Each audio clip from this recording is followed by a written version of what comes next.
salaamaaleykum mbokki auditeurs Sud FM yi ñu leen di nuyu di leen di gërëm seen teewaay di fas yéene ñëw ak yéen nag sunu émission bi nga xam ne tey jii mi ngi jublu si li nga xam ne rek moom moo wàllu ndox ak tam njëriñ bi mu am si gàncax gi ak tam suuf si ak tam mbirum production loolu yëpp dañ nekk yoo xam ne daan ko xayma y compris tam li nga xam ne tam moom mooy affaire barrage tam seen njëriñ moom tam lan la est-ce que ñoom tam ñoo ngi koy matale li Lac de Guiers tam xam naa du ñàkk daan fa jaar ay zones yi nga xam ne tam si biir Sénégal te ndox waroon àgg foofu te du fa àgg loolu lan la ñi ko ñàkk itam naka nañu def pour dimbale leen ba ndox du fa àgg jafe-jafe yi nga xam ne mën na si laxasu ak tam yan solution yan saafara moom nañ si war a indi pour que ñi nga xam ne ñooy bëgg di bay du fekkee ni sax taw amul loolu nekk ndox boo xam ni dafa teew wala taw bi du fekkee ni tam moom tam wàcc na ban naka nan war def ba ndox moomu nga xam ni dafay yàqu li si ëpp nu daal di ko jël moo am njëriñ si suuf si am njëriñ si ñoo xam ne itam duñu bëggee bay daan ko mën jëriñoo bon nag ndox nekk na loo xam ni comme ni nga ko waxee rek yàqu war mënu si am ndax nu mu mënti mel rek war na am njëriñ boo xam ni xëy na du fekkee ni jàpp nañ ko téye ko mën nañ ko sax beesalaat di ko naan wala tam nu dugal ko si wàllu mbay wala ay yeneen pexe ñi nga xam tey ji nag ñoom ñooy suñu gan ñooy nekk na ñoo xam ne ñoom itam dañu xarañ si wàllu ndox Boubacar Bari moom hydraulicien la nekk tam IPAR du tey jii la fi ñëw ku ne ràññale moom itam si wàllu liggéey boobu de bokkoon na sax li nga xam ni mooy kuréel yi nga xam ni dafa wër àddina te daan yëngu si ay wàllu ndox Boubacar Bari ñu lay dalal di bàyyi nga nuyu teg Sud FM ak tam sunu auditeurs yi. waaw jaajëf Mokhtar maa ngi lay gërëm di la sant. te di nuyu sama naataango bi monsieur Dieye bi nekk fii ci plateau bi di nuyu auditeurs yi ñuy déglu di ñaan yàlla lépp lu ñu fi wax yàlla na nekk lu am barke. voilà jërëjëf beneen gan gi nag kooku moom Gora Ndiaye la moom te mu nekk expert sur ressources en eau di nekk si côté OMVS Gora ñu lay bàyyi yow tam nga nuyonteeg Sud FM ak auditeurs yi. asalaamaaleykum Pape Makhtar waaleykum salaam ñoo ngi leen di nuyu ñoo ngi nuyu monsieur Bari. ñoo ngi nuyu bokk yi ñuy déglu yëpp. ñaan yàlla na yàlla jàppandal émission bi ñuy waxtaan. njariñ génn si. réew mi jariñoo ko ñëpp. voilà jërëjëf mbokki auditeurs yi également yéen itam ñoo ngi leen di nag du fekkee ne am na yoo xam ne bu ngeen ko laajte wala bu ngeen joxe contribution wax seen xalaat si mbirum ndox defe naa kooku ñëpp la war intéressé donc mën ngeen woote si 88 628 98 98 88 628 98 98. bon nag léegi mu mën nañ commencé émission bi Gora Ndiaye yow laay commencé yow mi nekk OMVS dañuy faral di dégg yenn saa yi ñuy wax affaire barrage maanaam am na sax ñaari barrage yoo xam ne feeñ na si wetu côté booru ndax si côté Vallée yi lu mel na OMVS daa ko dégg lu mel tam Jama daa ko dégg mën na loolu yëpp jublu si ay wàllu ndox mën nañu xam barrage yooyu seen njëriñ lan la d'abord. waaw barrage yi seen njëriñ bëri na trop. nekkul nag lu bees ndax soo delloo si ginnaaw si histoire tubaab yi bi ñu fi ñëwee dugg ci suñu réew rek la ñu commencé di gëstu dex gi parce que ñoom dañ doon wut lu ñu am te xam nañ ñoom njariñ bi nekk si ndox looloo tax bi ñuy duggee Sénégal rek la ñu commencé di gëstu même sosu Richard Toll sax si loolu la jógee la ñu commencé di def ay études si topographie ci wàllu hydraulique hydrologie ak wàllu hydroélectricité ba lu bëri si seen jamono am na études yoo xam ne defoon nañ ko ak ci li nga xam ne war nañ ko natt pour xam dex bi bu baax nan la ñaata ndox moo fiy ñëw kañ lay ñëw ak nan lay dawee ak yooyu yëpp parce que balaa ngay liggéey il faut yooyu yëpp nga xam ko ba balaa ñuy jot indépendance tamit temps la MAS mission d'aménagement du fleuve Sénégal ba tey yooyu continuer woon na di ñu si liggéey ba ouvrage yi njëkk sax ci jamono yooyu lañ ko liggéeyoon maanaam si Lac de Guiers ndox bi jaar Tawee di jaar Richard Toll pour dugg si Lac de Guiers bi ci temps yooyu lañ ko daggoon def fa benn pont barrage boo xam ne bu nawet jotee ndox mi dugg bu noor jotee bu ndoxu géej gi daan déggaat ñu tëj pont barrage bi pour mën am ndox mu neex te loolu sax jiitu woon na am na temps dañ ko daan defee maanaam barrage boo xam ne suuf la daan nekk su nawet bi jotee bu ndox mi ñëwee daal di koy dagg ñu liggéeyaat ko noonu nag si lay doxee ba ñu egg ci indépendance yi ba ñuy créer OERS maanaam organisation des états riverains du Sénégal maanaam dëkk yi nga xam ne ñoo sës ci Sénégal nga Guinée Mauritanie Mali ak Sénégal. te bokk dex gi. ñu sos ko ci ba ñuy soog am indépendance muy dox nag ba maral bu metti bi amoon ci 1972 bi mu ñëwee après nag la ñuy décider sos OMVS temps boobu nag fekk na Guinée génn si Mali ak Mauritanie ak Sénégal daal di koy sos ci temps au président Senghor ak Ouldada ak Moussa Traoré ñu sos OMVS tëral programme yi suñu mag yi nga xam ne ñoo ñu jiitu woon ingénieurs yi fi nekkoon tëral programme yi pour defar barrage Diama moo xam ni dafay téye ndoxu géej gi ndax su noor jotee ndoxu géej gi dafa daan dugg ba passé Podor. daan dugg ba passé Podor mooy lan dafa daan dugg si biir dex. dafa daan dugg si biir dex gi. waaw mooy loolu dafa daan moom la ñuy wax si wolof ngañ. ngañ maanaam ndox mi dafay saf xorom.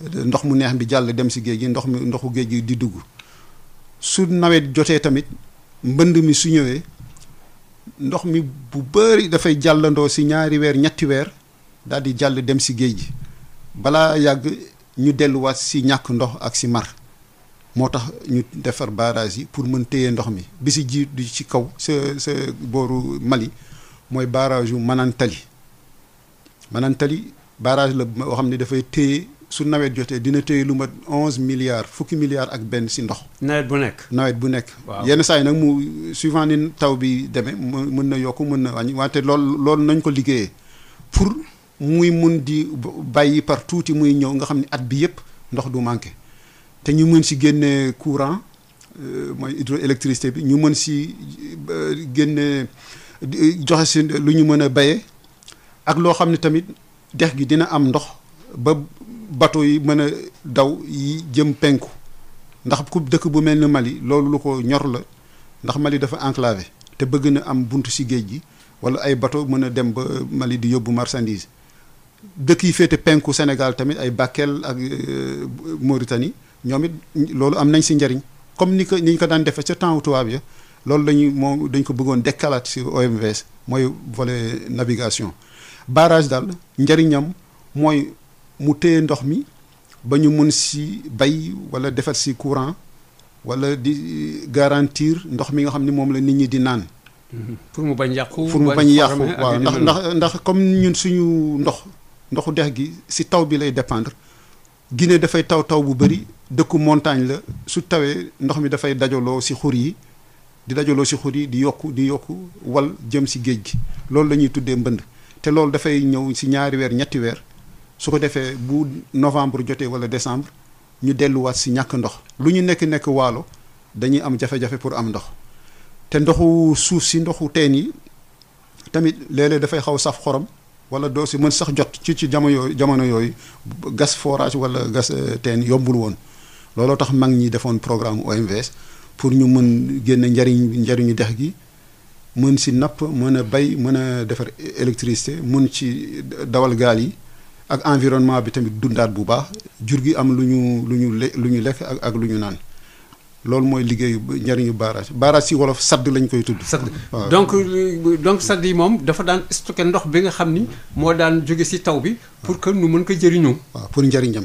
voilà jërëjëf ma di ñëw si monsieur Boubacar Bari par rapport ak barrage yi yow loo si dolli.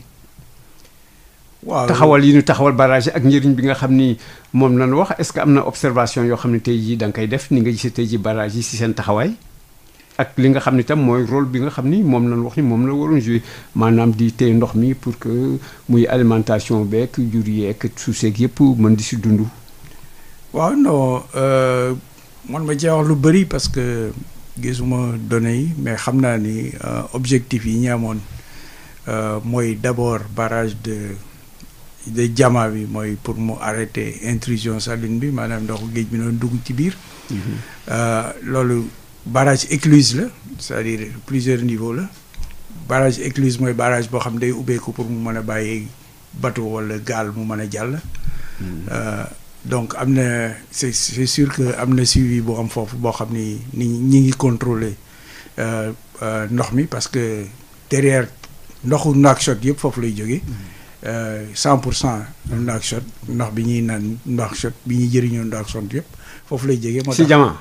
waaw Diama lay jógee moo tax ma yaakaar ni am na contrôle régulier bu ñuy def de qualité ak de volume mais beneen barrage bi muy barrage Manantani comme ni mu ko waxee rek barrage multifonctionnel la mooy dafa am ay cër yu bëri yu mu war a yu muy doxal bi ci njëkk mooy d'abord réguler fleuve bi maanaam di jox fleuve bi benn débit benn quantité ndox par seconde boo xam ni dana mën a permettre lépp lu nekk ci avalu barrage bi soo jógee ci barrage bi ñu mën ko ci def muy mbéy mi muy càmm gi muy ndox mi ñuy naan muy alimenter aussi lac de Guiers bi kooku benn la ci pàcc yi beneen pàcc bi mooy production hydroélectrique bi mooy ndox mi il faut que ñu stocker benn volume benn quantité ndox bu am doole mu am benn hauteur bu am doole aussi ñu bàyyi ndox mi mu chuter ci biir ay turbine su chuter mu tourner pour turbine yi mu produire électricité loolu mooy électricité bi ñuy jële foofu di ko indi ba ci Mali ak Sénégal ak Mauritanie de manière générale ñoom nag ñu def loo xam ni système de partage des bénéfices bu am solo mais problème yi amoon te defe naa ñi ngi koy commencé régler moo doon soo ñëwee nga fatt foo xam ni parce que il faut nga comprendre aussi foofu delta bi nu mu bindoo delta bi ci jamono yi zone de mangrove la woon rek comme Casamance c'était pas différent mooy mangrove bu yàgg-yàgg la bu détérioré wu donc mu nekk ay suuf yoo xam ni dafa am xorom suuf su am xorom nag pour nga mën cee béy il faut nga génnee xorom si léegi soo indee ndox mi tamit nga mu taa ci faro yi ci toolu ceeb yi à un moment donné il faut nga lessiver ko mooy il faut nga évacuer ko bi ñu defee barrage bi nag ci la jafe-jafe génnee ndox moomu amoon bañ ne dañuy def beneen canalisation beneen système boo xam ni dañuy mën a pomper ndoxu drainage bi génnee ko ci système bi loolu def naa MCA sax liggéeyoon na si ci li ma yaakaar nekkuma fi woon mais maa ngi ko doon suivre de loin beneen affaire bi ci am aussi moom mooy nit ñi jëriñoo ndox tamit day indi xorom c'est-à-dire gis nga su dee da ngay béy ba noppi di béy mbéy moo xam ni da ngay utiliser engrais ci foo xam ni naaj macha allah dafay tàng soo amul drainage bu baax rek engrais yooyu nga def ci suuf si ñooy transfert mu nekk ay xeetu xorom. parce que nit ñi soo leen waxee xorom rek dañuy benn xeet la ñuy xalaat mais ay xeet yu bëri la te bu si nekk dafa am na toxine bu muy indi am na jafe-jafe yu muy indi ci mbéy mi ak ci nit ñi maintenant aussi ndox mi lalu ci biir suuf si dafa amoon xorom déjà parce que pour mooy li ma lay wax mangrove la woon te ndox moomu moo tax moo gën a dugg day avancé su plus muy avancé nag muy dem ba ci yenn teen yi nekk ci waalo bi yu si bëri loolu moo tax ñuy am xorom ñuy saf xorom comme on dit donc loolu moom mooy problème mu barrage boo gis rek am na ay effets bénéfiques yu am macha allah mais am na aussi ay effets environnementaux yu muy créer benn ci yi muy créer mooy bu njëkk ba da doon am li naan ay crues. def naa ndox mi wal di dem ndox mi da doon wal. ba mu am ay di wal di dugg ci yenn bas-fonds yi. ba nga xam ni lan la ban forme d'agriculture la nit ñi doon def mooy agriculture récession mooy plus ndox mi di wàññeeku ñuy ji. waaw ñuy ji fii ndox mi bàyyi waaw fu ndox mi bàyyi rek ñuy ñëw ñu ji fa def fa sorgho def fa leneen ak leneen war a mën a béy léegi nag soo defee barrage loolu day am jafe-jafe doo ko mën a régler. dootoo ko mën def. non soo ko mënee def it day wàññeeku. dafay wàññeeku ndox mi daan nekk ci suñu siy jiw. voilà loolu dafay wàññeeku parce que soo defee barrage aussi il faut nga maximiser ndox mi ngay kii mooy foofu la ñu amee problème mooy il faut que ñu commencer xalaat naka la ñuy canaliser fleuve bi soo bëggee réguler fleuve mooy da ngay fexe ba ndox mi fa mu doon saaraan di dem ñu koy perte nga retenir ko. nga defar ko ay yoon yu mu war a mën a jaar waaw. bu njëkk ba doon def ay yoon yoo xam ne dañoo dëng moom la ñuy wax méandre. nga rectifier ko def ko ba mu gën a jub. pour que nga mën a récupérer ay sol nga mën a kii foofu la ñu xaw a tardé ci liggéey bi genre boobu. léegi maintenant tamit soo bëggee def transport par exemple soo bëggee def transport de Saint-Louis ba Kaay par exemple au Mali. il faut nga am benn débit mooy quantité ndox par seconde boo xam ni minimum boo xam ni moom moo war a jaar ci dex gi ala kulli haal léegi soo réguler wul doo mën a assurer débit boobu te bon sa chaland yi war a dem ci fleuve bi pour transporter marchandise bu jógee Saint-Louis dem Bakaay du ñu mën a am tirant d'eau nécessaire pour ñu mën ko tranquille c'est-à-dire soo construire barrage rek barrage yu mel noonu ñaari barrage yu mel noonu da ngay def ba dex gi nekk autoroute autoroute nag dafa bordé wu léegi nag autoroute boobu il faut que aussi nga régler ko nga jubbanti ko parce que xam nga naturellement ndox fa muy jaar du fi nga xalaat yow fa muy jaar mooy ñun li ñuy wax chemin de minimum résistance ndox fu yoonam daf ciy jaaraat toujours parce que su jaaree foofu y a moins d'écueil c'est-à-dire lu koy arrêté bëriwul soo ko arrêté nag mu taa loolu moom mooy créer réservoir derrière un barrage moom mooy nekk mbënd fii ci dëkk bi et cetera parce que tabax nañ fu ñu waruloon na tabax et cetera et cetera. amatul fu mu taa léegi nag il faut que mu. non amatul fu mu jàll léegi. su amatul fu mu jàll il faut que mu dajaloo ci benn place. te su fa dajaloo day ut doole. su doole ji bëree nag mu toj mu jàll. loolu mooy problème. voilà ma dellu soit si Gorgui Ndiaye may fàttali Gorgui Ndiaye yow yaa ngi nekk ONVES li ñu doon dox léegi Gorgui Ndiaye si wàllu ndox mi ni mu daan mel ak du daan dellu gannaaw nit ñi bay foofook ak yenn jafe-jafe yi nga xam ni par exemple amoon si wàllu xorom si yéen si wàllu vallée bi yan liggéey ngeen liggéey yoo xam ni par exemple ay xeetu gàllankoor ya fa nekkoon kooku li nga xam ne mooy barrage yi saafara na ko. bi si njëkk mooy ñàkku ndox parce que ku xam waalo xam ndar balaa barrage Jama di pare ndox dafa daan ñàkk lool su noor jotee. si ban côté kii xanaa ay Richard Toll ak yu demee noonu li ko dalee Richard wala biir li ko dalee Fuuta. waaw ba Ndar. soo dëkkee ak Ndar si boppam. Ndar si boppam su ko ñi dëkk Ndar xam nañ ni bu mois d'avril jotee jëm mois de mai. ndox bi ñu daan naan dafa daan saf xorom. bi ñu daan distribuer si robinet yi dafa daan naqari ensuite. ñi nekk si kooku mooy avant barrage bi avant barrage bi. am bay bi. donc xorom soos moom daa jógee si ndoxum géej gi maanaam ndoxu géej gi su duggee si dex gi. waaw dafay yokk xorom bi. moom la ñuy wax si wolof dafay ngañ. dex gi dafay ngañ waaw su ko defee xorom bi dafay tax nit ñi duñu am lu ñu naan dafay jafe. bay bi moom kenn waxu ko parce que ndoxu xorom lay nekk. tamit pour navigation bi monsieur Barry doon wax léegi tamit dafay jafe ndax niveau dex gi dafay wàcc. te dex gi dafa am ay xeer yu nekk ci biir yoo xam ni il faut nga am débit bu am doole su ko defee bateau yi bu ñu ñëwee ñu mën tëmb mën a jàll. mais su ndox mi wàccee bu bateau bi diisee dafay laal suuf. waaw loolu yëpp barrage yi moom moo tax mu saafaru. ndax ndox mu bari bi barrage bi waaw ni ñu ko réguler. ni ñu ko réguler waaw ndax tamit biir Fuuta ak Waalo mbënd bi bu ñu mësee ñëw comme buy dellu loolu ñuy wax culture de décrue monsieur Barry doon wax léegi. at boo xamee ni atu bekkoor la nit ñi duñ ko mën def parce que mbënd bi du am doole. wante léegi nag bi ñuy defaree barrage Manantali am nañ ndox bu doy boo xam ne bii même bu ñu bayul culture de décrue. defar nañ hectares yi ñuy bay ceeb bi yi ñuy bay canne à sucre ak légumes yeeg yu nekk mën na nekk ndax barrage yi moo tax at bi yëpp ndox mu neex dafay am. soo gisee tamit Dakar. ndox bi neex boobu nag mooy bi nga xam ne moom ñuy tirer. moom la ñuy pomper waaw di ko dugal si tool yi. wala di ko dugal SONES di ko traité. di ko indi ba Dakar. soo gisee SONES mën a def conduite Dakar lac de Guiers Dakar def na première conduite deuxième conduite ba troisième conduite bi moom lañ doon liggéey nii loolu suñ ko mënee nekk barrage bi moo tax soo jëlee Nouakchott tamit comme ni ko monsieur Barry waxee.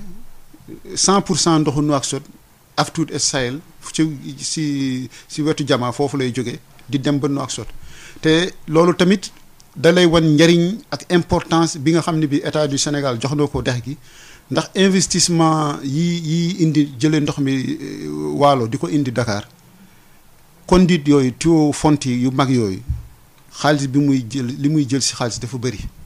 investissement yu lourd la waaw ay milliards yu metti waaw benn kilomètre rek xaw na jógee milliard benn kilomètre. léegi nga am si ñett réseau yoo xam ni dafay jógee bu nekk 250 kilomètres li capital bi nga fay dugal ak usines yi ak li muy fonctionner ak ñi ciy dépendre soo seetee Dakar Louga Thiès ak dëkk yi leen wër yëpp ci doomu Sénégal ci la ñuy naan. kon importance bi mu am rëy na trop patrimoine la boo xam ne bi war nañ ko téye ak suñu fukki loxo. première importance consommation d'abord. waaw nit ñi naan waaw. ak tamit léegi nga baykat yi mën a def première campagne deuxième campagne ba troisième campagne loolu lépp barrage bi moo tax. troisième campagne ak deuxième kooku si irrigué nañ koy def. si irrigation bi. jur gi tamit lii meññee si mbay mi jur gi dina si mën lekk. usine mbay bi su ñoree tamit dinañ si mën a defar usines yi dinañ mën tourner di defar canne à sucre bi di si defar suukar di defar tomate am na usine Sokaas ak usines yi nekk Dagana. di defar tomate ak transport bi li muy maanaam njariñ bi dafa yaatu waxuma la nag courant bi si ànd nga xam ni même fii soo toogee Dakar da ngay bës bouton courant bi tàkk mu nekk tamit njariñ bu wax ne dafay dimbali Sénélec. bon am na xëy na Sénélec du lépp si hydroélectricité bi lay jóge wante tamit am na solo li fay jóge kon barrage yi soppi na lu bëri si dundinu nitu Sénégal te génne tamit njariñ parce que tey barrage yi dafay soo amee hydroélectricité da nga mën liggéey di nga si mën am xaalis bëri na njariñ daal waaw. waaw mais sànq yaa ngi doon tudd yow bëri yëpp d'ailleurs navigabilité bi nga xam ne moo war a am si dex gi. du fekk ni débit bi. yéeg naag yu demee nag yooyu. mais tey jii lu tax li nga xam ne par exemple mooy ndax man bu njëkk ma maa ngi fàttaliku Saint-Louis amoon na benn bateau bu ñu daan wax Bouyel Mokhtar. daan fa jóge di dem ba ay côté Podor ak yooyu yëpp sa biir et cetera mais man yooyu lu tax navigabilité boobu kooku amatul tey jii. am na kay Bouyel bi mi ngi daw léegi c'est que dañ ko gën a versé ci affaire tourisme wante mi ngi daw su jógee Ndar day jaar Jama ci écluse bi. après yéeg dem ba booru Podor. mais enfin commerce bi ñu si daan def bu njëkk ba xam nga bu njëkk ba doo daan jógee ay côté yooyu di ñëw Saint-Louis leen daan defar si ay produits kenn xamul woon mu toll mais léegi dama gisatul ay genre produits yoo nga xam ne moom lañ daan jëli muy indi et puis sama yaakaar li ma daan yaakaaroon mooy que du fekkee ni normalement navigabilité bi am na rek bon kooku dafay gën dooleel yeneen ay bëtoog ñëw ak du nekk rek daal Bouyel moom mooy nekk di daw ba tey waaye dana gën xumb ba nga xam ni économie bi itam daan ko gën mën njëkk de part et d'autre. waaw loolu tamit si programme OMVS la bokk ndax OMVS am na volet hydroélectricité courant bi am na volet irrigation bi am na tamit volet navigation volet bu am importance am na créé nañ sax société boo xam ne moom lañ tuddee Sogenav bu nekk Nouakchott loolu rek moom moo tax muy yëngatu pour defalaat navigation bi def na études yi mu war a def na programme ba tamit si yoon yu muy génnee xaalis bi ñu ko war a liggéeyee pour liggéey yoon bi bateau war a jaar am na place yoo xam ne dafa am ay xeer.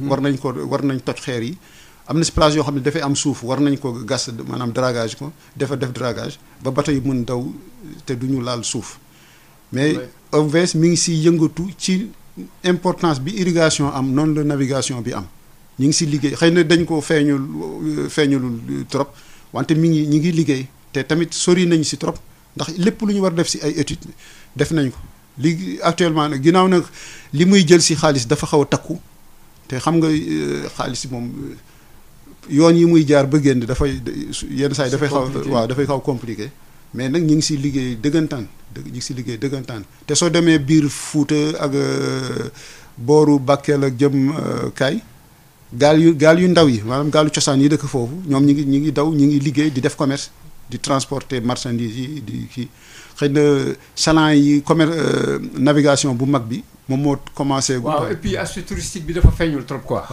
waaw Bouyel moom mi ngi def tourisme bi parce que dafay jóge Ndar. jaar Jama di yéeg ba passé Podor. moom mi ngi koy def ba tey Bouyel ba tey mi ngi koy def. waaw enfin waaw de toute façon daan dellusiwaat si activités yi. léegi ma ñëwaat si monsieur Barry gis nga sànq li nga doon wax ba ñëw si affaire mangrove yeeg ak puits yi daan am ay tent ndox mi du fekkee ni dafay ñëw mujj dimbale loolu ba kii bi di wàññeeku xorom si kooku yow lan ngay gis ni moom lu mujj jur après en termes de productivité si suuf sec wala en termes de production et cetera. waaw zone yi am xorom généralement li nga fa gën a mën a béy mu gën a jàpp mu gën a nangu mooy ceeb et puis yenn variété de riz yi ñoo gën a nangu ñoo gën a tolérant plutôt ci ñoo gën a mën a nangu xorom daal léegi xorom si dafa nekk si biir suuf si du loo xam ni da ngay ñëw rek raxas ko suba mu set li ngay mën a def rek mooy da nga koy man mi ngi mel ni nga ne da ngay raxas rek da ngay nettoyer da ngay wàññi da nga koy wàññi ba benn niveau boo xam ni su fa àggee soo jiyee dana mën a sax te dana mën a barkeel dana mën a meññ. dana mën jur waaw. voilà dana mën a meññ dana mën a jur. donc en gros ce qui se passe mooy il faut comprendre ci biir suuf si nappe bi mooy ndox mi nekk ci biir suuf si dafa am xorom ndox mi ngay roose amul xorom donc ndox mi ngay roose muy ndox mu neex mi li ngay bëgg a def mooy da ngay bëgg mu nettoyer suuf si ci benn profondeur boo xam ni ci la reenu gàncax gi war a mën a sax léegi loolu dañ koy calculer xam nañ ñaata la loolu moom moo lay wax hectare bu nekk nangam ci ndox laa ci war a def pour lessivage loolu la ñuy wax lessivage moom lay tubaab di wax voilà léegi xorom soosu nag da nga ko war a génnee ci système bi da ngay réfléchir système dootoo réfléchir si tool rek waaw système bi mooy naka laa ko mën a génnee complètement mooy loolu ñu doon wax dama fàtte sax kon tur bi ñu ko doon jox mooy système bi nga xam ne dañuy fexe ba les eaux canalisées les eaux de drainage ñu canaliser leen mën leen a génne de l'autre côté de la digue de Diawa. mooy émissaire voilà mooy émissaire bi voilà mooy defe naa émissaire lañ ko tuddee donc il faut que ndox mi war a mën a génn su ndox mi mënul a génn xorom si du génn tey soo jëloon pour misaal ko rek soo jëloon sa benn kaas yi ngay naanee boisson wala jus nga def si xorom ngay def ci tuuti ndox soo ko naanee dafay weex plus ngay yokk ndox mi mooy ngay sentir xorom si da nga dem ba ne fii amatul kaas bi su demee ba fees da nga ne fii amul xorom mais soo bàyyi woon kaas bi ndox mi dem xorom sa fa nga koy fekkaat. donc léegi au niveau de la vallée. xorom soos nga xam ne moo fa nekkoon li ñu daan stocké moom la ñu xëcc dugal ko foofu pour mu dàq xorom si. moom la ñuy jéem a génnee c'est-à-dire soo ko génnee parce que li ma la wax moom mooy système de bilan la. su ma ko jëlee foofu génnee ko ci système bi mooy wàññi naa ko. mais su ma ko bàyyee foofu parce que dama cee def ndox rek mooy dama ko diluer. dama wàññi cafaay gi mais xorom saa nga fa parce que su naaj bi tàngee bu baax ndox mi évaporé wu mais xorom si desaat te xorom si day remonter à la surface loolu moo tax soo ciy dox soo nekkee dans le delta nga gis suuf si nga ciy dox sol de tànn la da lay jox sensation que comme kuy dox ci moquette day nooy mu nekk pënd parce que xorom si foofu dafa am li ñu naan ban argile bi nag xorom si mooy dugg ci biir ban bi tas ko ba mu nekk poussière loolu la ñuy wax flocculation mu tas ban bi su tasee ban bi nag léegi loolu soo ko foroon Casamance moom la ñuy def dañ koy for segg ko baxal ko mooy nekk xorom si ñu jaay ci marché bi voilà loolu la c'est loolu mooy problème bi donc naka la ñu war a def mooy dañoo war a def système boo xam ni dañuy on sait clairement que ni tel endroit niveau de salinité bi au moment du départ nangam la c'est-à-dire suñ defee extrait de solution de sol yi mooy ngeen baal ma de il faut que ma wax ay termes techniques parce que noonu laa ko xamee. waaw daanu jëm fii voilà waaw du ma ko mën a leeral ci wolof mais soo defee extrait de sol bi léegi nga analyser ko mu ne le temps de gramme de xorom moo nekk ci suuf si. ci suuf si waaw. léegi nag nga ne su ma bëggee dindi kii boobu naa dugal temps ci ndox. ci ndox waaw. ak ñaata yoon laa koy def benn yoon laa koy def wala ñaari yoon laa koy def avant may semer léegi avant may semer wala avant may planter su ma xasee ba planter wala su ma semer ba affaire bi commencé génn il faut que may def ndox pour mu mën a pousse xorom si mu wàcc. kooku ab baykat bi dana xam loolu moom. mais kooku baykat bi dañ ko ci war a. dañ ko ci war a former. tàggat waaw voilà parce que soo bàyyee ndox mi soo roosewul bi nga waree roose ba sa parcelle amatul ndox mais ndox mi nekk ci biir suuf mooy yéegaat par capillarité léegi su yéegaatee li mu lay indil mooy xorom si la lay indil léegi su xorom si ñëwee ci reen yi reenu gàncax gi nga def foofu mais daf koy lakk su ko lakkee loolu moo tax soo génnee soo ci xëccee benn plan soo xoolee da ngay gis mu am couleur violette ok loolu moo lay won ni xorom si attaqué na racine bi te racine bi su amee xorom moom dootul mënati jël engrais bi nekk ci biir suuf si xorom si mooy dugg place engrais bi plante bi dee loolu mooy c'est-à-dire il faut que ñu former ñu jàngal béykat bi techniciens yi leen di encadrer il faut que ñu mën leen ko expliquer ci anam yu clair yu simple mu waaji xam ni tool bi waru ko bàyyi te du am à peu près 5 ou 10 centimètres d'eau ci biir parcelle bi parce que su ko ci bàyyee rek parce que soo ko defee noonu day am pression atmosphérique bi mooy dugg ci ndox mi mu si bien ndox mi nekk ci biir suuf du mën a yéeg tant que ndox mi ci suuf may nañ ko fu mu yéegee rek mooy sa doo am récolte soo moytul doo am récolte loolu yooyu mooy jafe-jafe yi yooyu mooy technique yi nga xam ni bon wóor na ña fa nekk agronome yi nekk foofu te xam nañu lool mais dañ cee war a gën a mën a tàggat béykat yi pour que ñoom it ñu xam parce que problème bi du naa def ndox mu bëri xam nga irrigation loolu mooy li suñu mbokk yi loolu moo leen di indil sax ay jafe-jafe mais du waxuma waa vallée bi quoi tey soo jëloon béykat yu bëri ci Sénégal yoo xam ne dañuy irriguer muy ci ñaay bi muy feneen tey soo leen laajoon ban quantité d'eau la ñuy def seen parcelle ñu ci bëri mënuñu la ko wax xamuñu dañuy roose rek xamuñu kañ la ñuy roose ak naka la ñu war a roose du ñàkk nag ñu ko ci xam ci ñoom parce que yàgg nañ ci métier bi xam nañ ni parce que voilà mais ñu beesaan yi ñëw dugg ci bërki dem xamuñu dañuy roose da ngay dégg nit mu ne la waaye suuf si tooyul waay problème bi du suuf si tooy problème bi mooy nga jox plante bi la mu soxla mu jël ko léegi ñaata la soxla man su doon sama sago kenn du wax tant de millimètres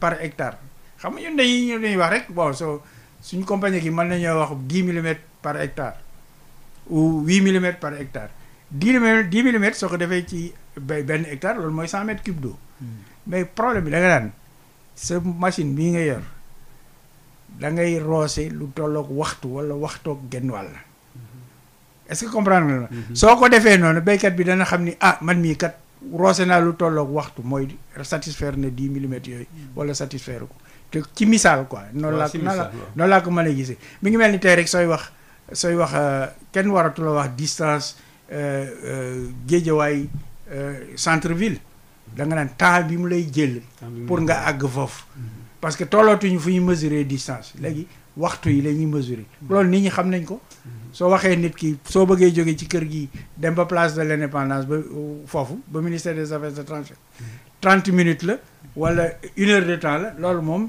dana la koy wax dana ko xam mais soo ko waxee 15 kilomètres la wala moom xamu si dara voilà amalu ko benn rendement ndax pédagogie boobu la ñu war a def ci ak béykat yi surtout ñi nga xam ne dañ ciy soog a dugg mais ñi nga xam ne yàgg nañ ci xam nañu mbir mi xam nañ ni ñu koy defee te aussi am na beneen problème liy jur loolu lépp mooy parcelles yi ñoo tuuti su dee parcelles yi dafa tuuti léegi nit ñi lan la ñuy def ils ont tendance à faire ce qu'on appelle des périmètres pirates c'est-à-dire dañuy ñëw fi périmètre irrigué bi nekk ñu dem ba sori ko créer foofu seen bopp périmètre beneen périmètre voilà léegi naka la ñuy def léegi fi ñu waroon def 10 litres ñu ne xaaral ma def fi 30 litres comme ça mu wala ngaan dem ci beneen bi loolu tamit voilà ko liyal day indi ay jafe-jafe bon lu ñu ñam foofu en attendant nous dellu si ak sunu sponsor LBA la banque agricole moom mi jàpp si émission bi comme ça nous participe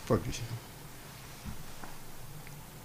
voilà mën nañu nekk tuuti nu dellu si waat waxtaan bi am na solo dafa mel ne dafa am ku nekk si ligne bi voilà donc la banque agricole nous passe quelques spots publicitaires en attendant.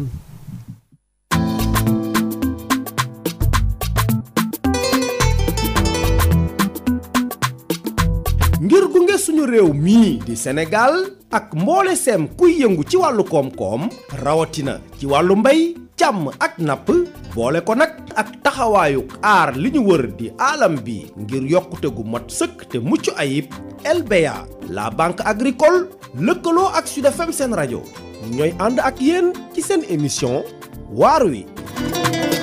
La Banque Agricole LBA di banque bi xarañ te ubbeeku.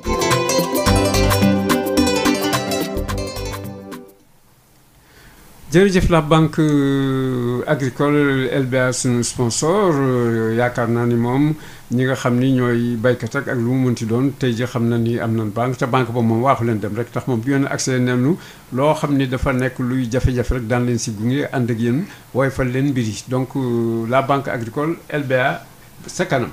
ñu la soit si Gora Ndiaye bi nekk OMVS waa Gora gis nga léegi li nga xam ni moom la bari doon expliqué si wàllu xorom seek ak yoo xam ne rek mën na nekk wàllu gàllankoor si li nga xam ni moo jublu si wàllu barrage yi si seen njëriñ bi nga xam ne ñoom tam moom lañ war am muy si wàllu consommation ak di wàllu ndox ak wàllu tam defar suuf si ba xorom si war dañ ak yu demee noonu yooyu yéen ñi nga xam ne yéen a nekk yéen tam si wàllu liggéey boobu. tey jii ak tam li ñu doon wax tam si formation bi surtout ñi nga xam ni ñoom ñooy jëfandikoo suuf si maanaam ay baykat yi ñu war xam ngir seen suuf nu mën ko tàggat ba nga xam ni wàññi xorom ba li ñu bëgg si mbay mën ko am tey jii si ay jafe-jafe yooyu fu ngeen si toll si wàllu évacuer yooyu.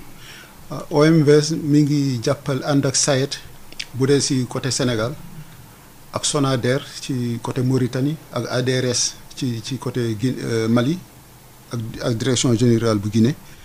di jàppale société d'état yooyu ngir ci wàllu boobu ñu lépp lu ñu mën ñu taxaw si OMVS du moom mooy dem di liggéey ci biir périmètres yi nga xam ne dëkk yi ñoo ko réew yi ñoo ko war a defar daal parce que moom liggéeyam mooy dex gi mu garantir fa ndox mi ba si ouvrage yi nga xam ne fa lay déparé léegi su déparé nag jëm ci biir réew yi ñooy société yooyu ñoom ñooy doxal. seet ni que waaw wante terewul nag ginnaaw ñoo seet liggéey léegi ndox moom est-ce que garanti na ko OMVS. OMVS garanti na ndox mi. xëy na am na ay yeneen xeetu jafe-jafe xëy na dinañ si ñëw. wante si booyee si wàllu xorom si dëkk bu si nekk dafa am ay programme drainage comme ni mu amee ay programme irrigation comme li ñu doon tudd léegi. émissaire du delta loolu SAED moom moo koy liggéey ak drainer périmètres yi. périmètres yi daal ñu liggéey ko ba teg ko si norme yu baax nga xam ne ni mu war a mel si ndoxu irrigation ak ndoxu drainage loolu wàllu SAED la te ñu ngi si liggéey tamit lu ñu mën xëy na aménagement dafa cher dafa jafe li muy laaj si xaalis dafa bëri. mooy irrigation waaw irrigation ak drainage bi. wante ci MCA bi am na lu bëri loo xam ni SAED liggéeyoon na ko si. OMVS tamit am na jàppale boo xam ni mi ngi koy jàppale SAED ak yeneen réew yi ci programme mu PEGIR. moom programme gestion intégrée des ressources en eau ci ñu liggéeyaat ay périmètres gën ko defar ba mu gën a baax wante toujours affaire u bay ceeb aménagement li muy jël si xaalis dafa bëri. mais voilà man kooku maa ngi fàttaliku temps bi nga xam ni Farba Senghor nekkoon na fi ministre de l' agriculture. am na temps boo xam ne sax moom mi nga doon dénoncé. di def naa di wax 1 hectare rek xaw ma lu tolloog xaw ma 40 millions la waxoon xaw ma wala 25 millions war na si dugg.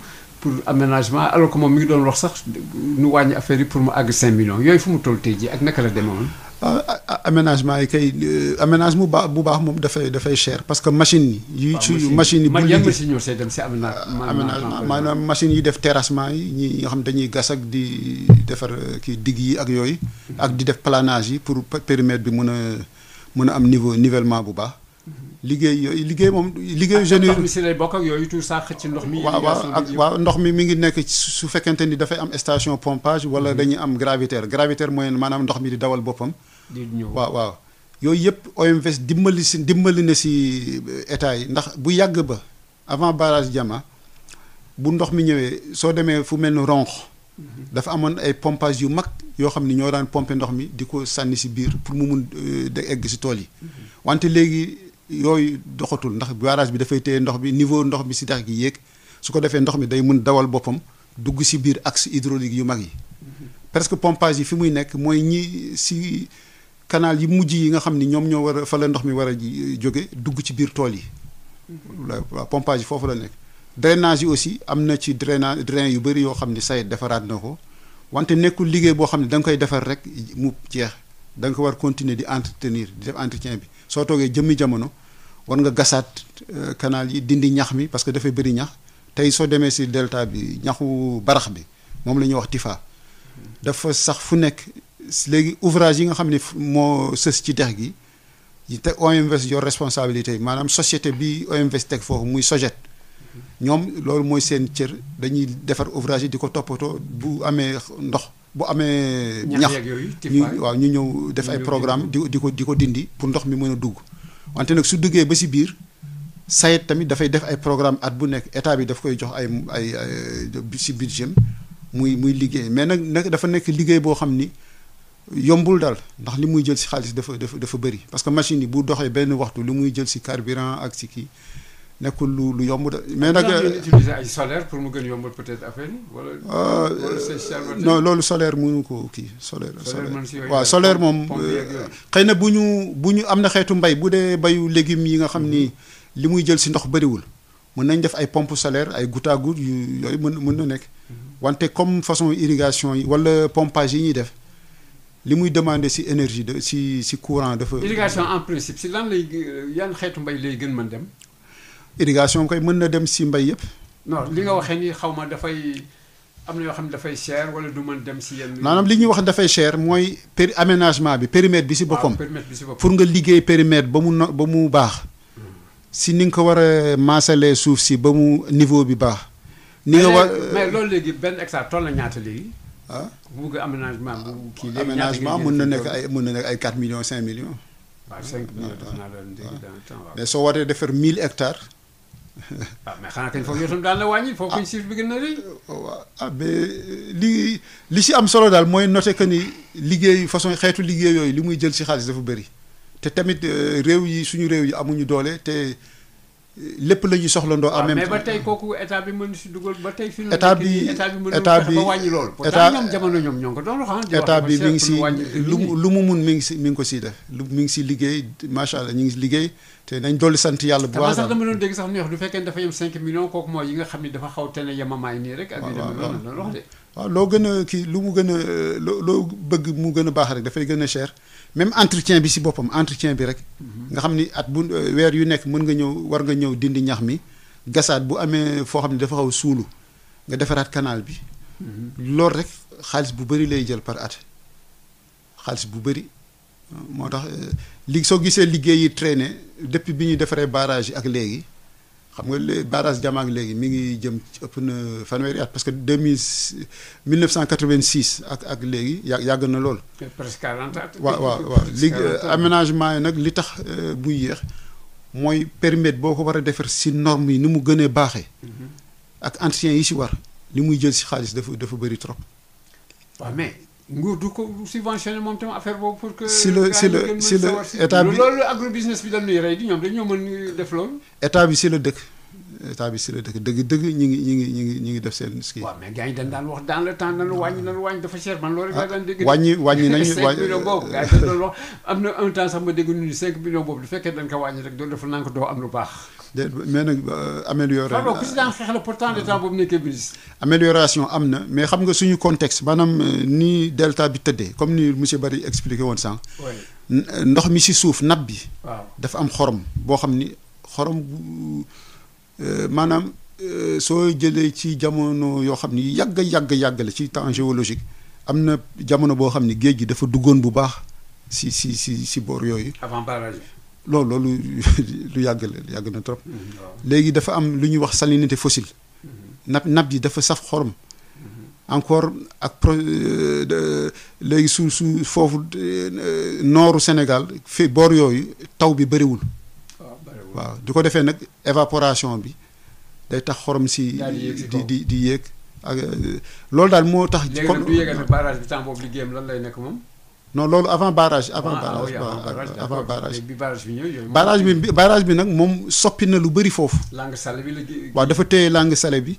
ba nit ñi mën am ndox mu neex pour mun si bay. soo demee Ndar léegi ceeb bi ñu ngi koy jaay ci booru tali bi usines yi defar kii traité ceeb bi ñu ngi foofu.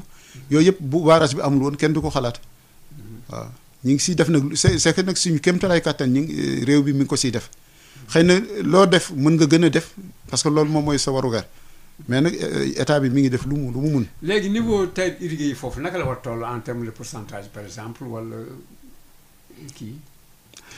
léegi daal sooy seet daal diggante ay 100 000 hectares soo jëlee 120 000 eggul 150 000 hectares entre Sénégal Mauritanie ak Mali wante nag dañuy bay première campagne deuxième campagne ba troisième campagne. ba troisième campagne. waaw. bay boobu ban bay lay doon ay. dinañ bay ceeb dinañ bay maraîchage. gerte waaw am na ñuy bay gerte suivant seen suuf nu mu mel am na tamit canne à sucre agrobusiness bi tamit ñëw na si Sénégal mi ngi Mauritanie. yooyu yëpp barrage bi moo tax mu mën nekk. ak pataas beeg yooyu yëpp. ak pataas bi ñuy bay bu nekk daal mën bay xeetu bay. waaw waxtu bu nekk saa yoo waxtu bu nekk moom mën nañu bay waxtu bu nekk mën nañu bay. monsieur Barry observation boo mën def si rendement bi nga xam ni moom la tey jii barrage yi di def au niveau de la vallée bay en toute saison agrégation les prix et cetera loolu si mën wax ak lu nu war mën dolli wala yu demee noonu. En termes techniques ou bien également au niveau de la production est-ce que fi mu yem tey jii satisfaire na leen par rapport ak apport barrage bi. waaw loo gis rek mën naa gën quoi mën na tane. kooku ala kulli yàlla mais li ma bëgg a dëgëral nit ñi xam ko nit ñi day wax irrigation mais kenn warul wax irrigation rek da nga naan irrigation et drainage. ñoom ñoo ànd. ay seex lañu ñooy ànd toujours mais dañuy faral di wax irrigation te duñu wax drainage donc. nit ñi waaw. pour mu gën leer si mbokk auditeurs yi ñëpp. waaw di neex irrigation. waaw irrigation exactement mooy lan du neex suuf kii dañu teel dañ leen irriguer. irriguer mooy roose. mooy roose tout simplement. du dara leneen lu roose. c'est-à-dire ngay nooy roose da ngay jëlee sa kii boobu. arrosoir boobu di soo jëloon satala sax yaa ngi irriguer. waaw voilà. léegi nag am na beneen irrigation boo xam ni. si bopp nit ñi dafa mel ne dafa am loo xam ne moom mooy xëcc ndox mi di ko dugal directement par ay xawma xëy na ay systèmes yu moderne wala yu demee noonu. wala kooku dul. non loolu technique la. technique d'irrigation technique d'irrigation la mais irrigation simplement rek moom mooy roose moom. waaw mooy roose. d'accord mooy roose ndax da ngay roose ak ay asperceur wala ndax da ngay roose avec pivot wala ndax da ngay roose ak siwo wala da ngay roose ak arrosoir wala da ngay roose ak sa. léegi nag looy ne drainage nag moom. mooy voilà drainage mooy ndox mi ëpp.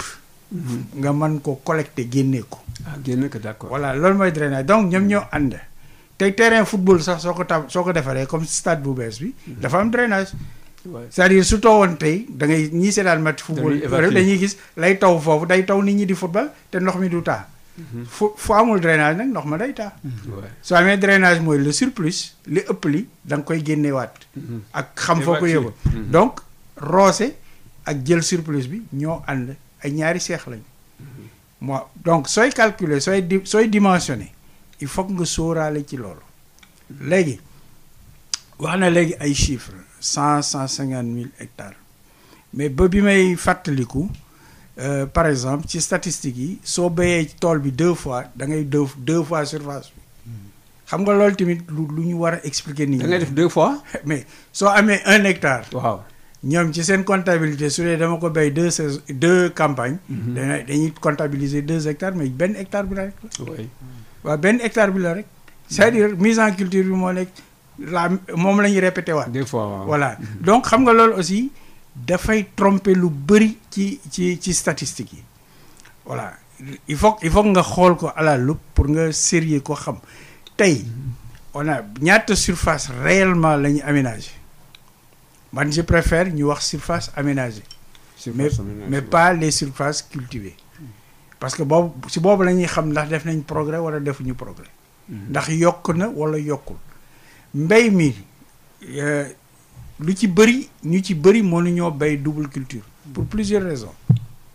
parce que d'abord il faut que ñu jaay la ñu njëkk a béy pour mën a amaat prêt pour mën a defaraat. ça marche pas. loolu mënta nekk. kenn warul a am ay prêts par campagne dañoo war a am des prêts annuels banque soo fa lewee xaalis du au moins 1 an béykat bi tamit dafa war a am un prêt annuel c'est-à-dire mu jeexal ñaari campagne am su boobaa dana am lu mu mën a fayee. mais kooku banque mën na ko def non banque mi ngi koy def ak ñoom. xaw ma ndax ñi ngay def de mais pendant très longtemps defuñu ko woon. ah bon su dee dañ koy def nag ma xam ne lu bees la mais adduna bi lu ci gën a bëri quand tu vas faire un prêt bancaire. pour la mise en culture parce que da nga bëgg a béy da ngay le prêt c'est l'année mooy 2 campagnes soo ko defee su boobaa waa ji su paree benn campagne am su débarrassé du xaar ba mu jaay pour mu mën a dugalaat beneen le temps bi muy dugalaat beneen la mu amoon mu jaay ko la mu njëkk a récolté mu mën ko jaay ainsi de suite. Ouais. donc loolu la nit ki mën a gisee boppam. c'est pas le cas actuellement. xaw ma ndax mooy cas bi mais pendant très longtemps c'était pas le cas. nit ki dafay fay ba noppi soo ko mën a am prêt pour deuxième campagne. deuxième campagne. voilà waaw kooku moom am su dee changé nañ ko moom danañ def lu baax loolu mooy lu jaar yoon. ah maintenant beneen aspect bi si am mooy ni ma ko waxee rek technique bi su dee ceeb ngay béy. ceeb dans la vallée technique bi mooy submersion mooy da ngay inonder da ngay def ndox mi ba mu bal ba mu taa parcelle bi dafa war a am toujours benn tirant d'eau minimum 15 centimètres généralement loolu la parce que loolu mooy tax mu man ndox mi ci suuf mën a bañ a àgg ci racines yi léegi problème bi am mooy si tu mets beaucoup d'eau plus nga def ndox mu li ëpp li nga waroon def ndox mooy engrais ba nga fa defoon yëpp dem na yoonam. sey na waaw engrais ba yëpp dem na yàlla bu mu fekk nag muy lu mel ni urée. xam ni urée moom su ko humidité jàppee sax mu sey waxuma la ak soo ko dugalee si ndox.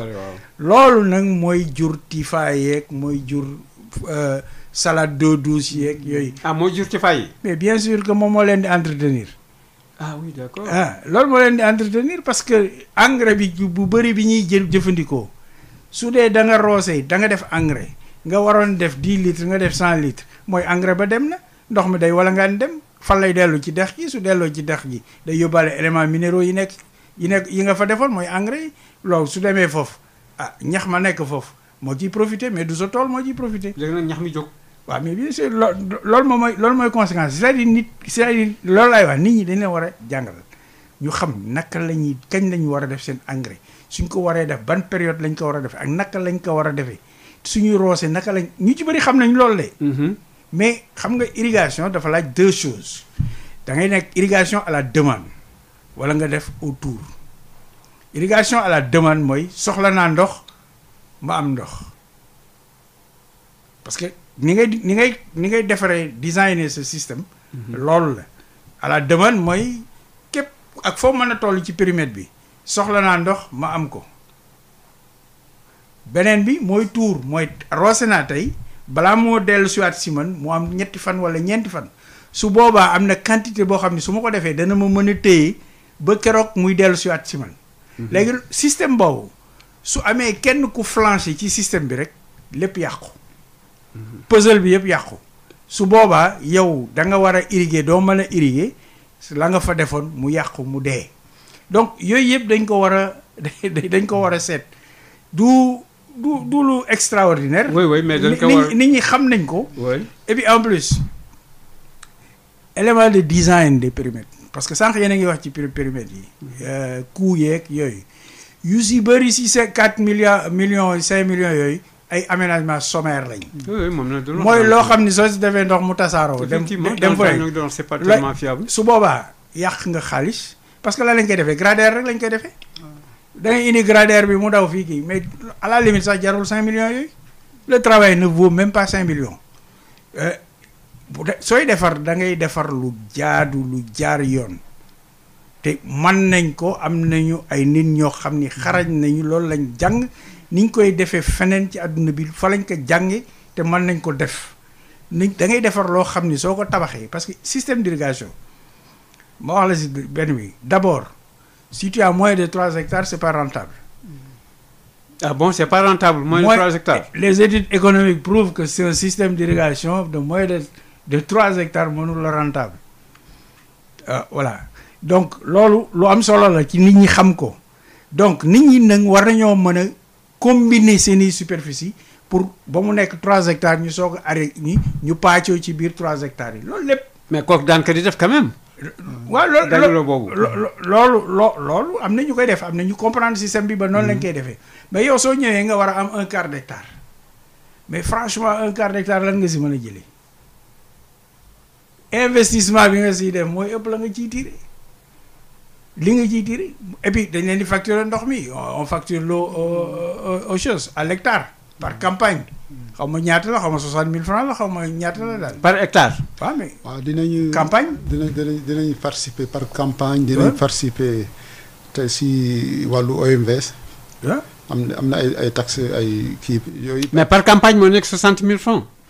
campagne bi yëpp lay nekk 60 000. mais kooku c'est des chiffres man je sais que à un moment donné c'était 40 000 francs bon xaw ma defe naa léegi ëpp na loolu. non xëy na 40 000 francs booy wax 40 000 peut-être frais yi ngay. bon frais yëpp ci wàllu. hydraulique non mais taxes yi ñuy fay si wàllu entretien yi yooyu defe naa 10 000 francs. non waxuma bon mais ndox mi ngay roosee da nga koy fay. par campagne ndox mi ngay roosee da ngay. yow yaay fay sa yaay pompeel sa bopp. di nga fay tamit taxe OMVS boo xam ni SOGED. non kooku day fekk nga. kooku bokkul ak ndox mi. waaw moom loolu si wàllu ndox mi la. si wàllu ndox mi la mais ndox mi moom mi ngay utiliser. yow pour sa campagne kooku à peu près combien ngay fay yow yaa koy pompé. léegi xam nga liy organiser axe hydraulique yi ak périmètres yi mag yi dañu am benn genre association yoo xam ne ñoom ñoo koy gérer. waaw ñoo koy gérer mooy les périmètres autogérés. waaw ñooñu damay am seen règlement yoo xam ne moom lay fonctionner. waaw d'accord kooku mooy biñ jëlee périmètres yi jébbal ko ñi koy jëfandikoo. mooy les périmètres autogérés te études yi dañoo wone ni depuis biñ dénkee périmètres yi ñi koy jëfandikoo. ci la bénéfice yi gën a bëri. ah bon nit ñi koy jëfandikoo directement bi ñu ko joxee. ah oui suñu la joxee benn affaire nga moomal ko sa bopp da nga koy sàmm. doo yàq ndox. da nga koy sàmm parce que da ngay xam ne lii loo ci def ci sa poche la jógee. études yi am yëpp wane nañ mais soo analyser parce que étude li ma la doon wax ci 3 hectares boobu ñun à IWMI International Water Management Institute mooy ancien institut international d'irrigation. bi ñu étudier 357 périmètres ci àdduna bi dont des périmètres dans la vallée du fleuve Sénégal on s'est rendu compte que pour mu rentable dëgg mooy il faut que tu te situes au niveau de 3 hectares léegi nag yaa xam nooy aménager ces 3 hectares ci biir mais fi ma bëgg a insister le plus mooy irrigation au Sénégal c'est aussi rentable que irrigation en Thaïlande il faut que nit ñi xam loolu tamit parce que souvent dañuy yaakaar ni irrigation en Afrique c'est beaucoup plus cher c'est vrai que am na endroit yoo xam ne c'est plus cher parce que sooy pomper li ngay pomper li tax muy cher mooy prix gasoil bi su dee ay pompe électrique nga am mooy prix électricité bi loolu moo tax mu cher. subventionné xanaa mënul am si yooyu. non mais c'est vachement subventionné. Ah bon? même su nit ñi mais non les gens le coût réel de l'irrigation bés bu ñu leen ko facturé woon ñu xam ko ah ba le coût réel bés bu ñu leen ko facturé woon ñu yëg ko. bon daal mbay avec irrigation c'est pas à la portée donc. non baykat yëpp alors. non c'est-à-dire loo gis rek. un État am na ay responsabilités te je crois que l'État du Sénégal est responsable pour prendre en charge certaines choses. Par exemple l'aménagement des périmètres et tout ça c'est l'État qui fait ça. On affecte les périmètres aux gens. Léegi maintenant la maintenance et les trucs c'est aux gens vraiment de s'en occuper. xam nga mi ngi mel ni tey ma tabaxal la kër dugal la si yow yaa ko war a gérer. aussi meuble yeeg ak defar yeeg yooyu sécurité beeg tout ça. mais li ma bëgg a wax ci affaire irrigation parce que irrigation. war nañ cee wax lu bëree bëri. irrigation tey suñu amul irrigation fii ci Sénégal duñ ci mën a génn. bien sûr. duñu c'est partout. waaw léegi li ñuy wax ci affaire kii c'est pas aussi cher que dans d'autres pays fii li tax mu cher rek mooy là où on fait du pompage fépp fooy def pompage dafay cher. en dehors du pompage qu'est-ce qu'on peut faire loo xam ne dana gën moins cher alors. non xam nga par exemple ñi am avantage. nga xam ne gravitaire la ñuy def mooy ndox mi. c'est-à-dire fa ngay bay moo gën a suufee fa dex ga nekk. bon ndox mi dafay walangaan rek ñëw. mais soo xoolee fleuve Sénégal ni mu bindoo te loolu mënuñu ci dal dafa am lu ñu naan bourrelet de berge. ok mooy fleuve bi dafa xóot. te fa ñuy bay kawe. donc il faut que élévation mécanique loolu mooy système de pompage. mais kooku contraire bi la war a nekk bon. non ndox mi nekk sa kaw fi ñuy bay nekk suuf. comme ça ndox mi walangaan. non mais kooku mooy suñu borom ni mu bindee. ni mu bindee zone bi kooku doomu aadama mënu ko. mais soo demee par exemple fu mel ni office du Niger au Mali. mais fleuve bi moo gën a kawe fi ñuy béyee donc ndox mi day walangaan rek mooy le canal de Massina le canal de xaw ma lan ak lan. waaw foofu ndox mi dafay walangaan rek. waaye day walangaan xam nga boobu amul coût de pompage. léegi soo amul coût de pompage mooy doo fay électricité doo fay gasoil mais day gën a yomb te doo fa nekk di def ay réparation mécanique de la pompe et cetera. mais ñu fi amul ay zones yoo xam ne dafa. il y a des zones il y a des zones qui sont favorables à ça où nit ñi ngi koy def. Avec dans quelle zone par exemple? Mais je crois que à l'entrée du delta et dans une partie du delta depuis bi ñu réguler fleuve bi depuis bi ñu defee barrage bi ndox mi kawe ndox mi mën na wala ngaan mais soo demee plus à l'intérieur vers Matam vers truc il faut nga pomper. à la Koulial il faut nga pomper parce que suuf ndox mi fa mu nekk moo dafa xóot. par rapport ak fi ñuy béy. waaw fi ñuy béy moo kawe. waaw léegi il faut nga def ay station de pompage. station de pompage lan la laaj dana laaj gasoil dana laaj mécanicien bu koy kii dana laaj entretien ainsi de suite yooyu coût yooyu yëpp boo leen facturé woon coût de l'eau te truc mais soo moytuwul da nga naan du ma béy sur un quart d'hectare.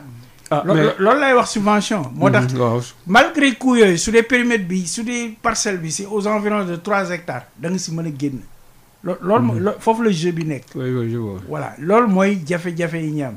léegi nag aussi il faut ñu xool du am na fu bëri suuf boo gis rek mën nañ ko irriguer.